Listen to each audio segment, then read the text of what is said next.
السلام علیکم ورحمۃ اللہ وبرکاتہ۔ پیارے بھائیوں اور بہنوں، آج ہم بات کریں گے اس چیز کے بارے میں جو ایمان کے بعد سب سے بڑا فریضہ ہے، اور وہ ہے نماز۔ رسول اللہ صلی اللہ علیہ وسلم کا ارشاد ہے، الصلاۃ عماد الدین، یعنی نماز دین کا ستون ہے۔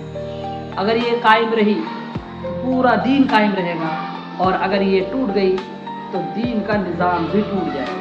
اللہ تبارک و تعالیٰ قرآن میں فرماتا ہے، اقم الصلاۃ لذکری، یعنی میرے ذکر کے لیے نماز قائم کرو۔ نماز صرف ایک عبادت نہیں ہے بلکہ اللہ سے ملاقات کا ذریعہ ہے۔ یہ دل کی سکون ہے، مشکلات کا حل ہے اور گناہوں سے بچنے کی طاقت دیتی ہے۔ ہم دن میں 5 بار اللہ کے سامنے کھڑے ہوتے ہیں۔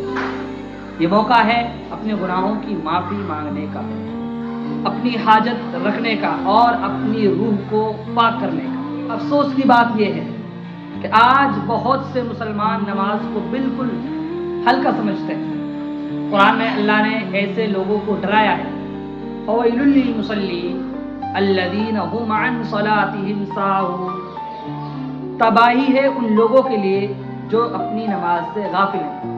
یعنی صرف چھوڑنا ہی نہیں بلکہ تاخیر کرنا اور لاپرواہی بھی خطرناک ہے۔ آئیے عہد کریں، ہم نماز کو کبھی نہیں چھوڑیں گے۔ کوشش کریں کہ وقت پر اور جماعت سے پڑھیں گے، اپنے بچوں کو بھی نماز کی عادت ڈالیں گے۔ نماز کو بوجھ نہیں بلکہ اللہ سے ملاقات سمجھیں گے۔ میرے بھائیوں اور بہنوں، نماز کامیاب زندگی کی چابی ہے۔ دنیا کی سکون بھی اسی میں ہے اور آخرت کی نجات بھی اسی میں ہے۔ اللہ ہمیں اپنے نمازوں کو درست کرنے کی توفیق دے، آمین۔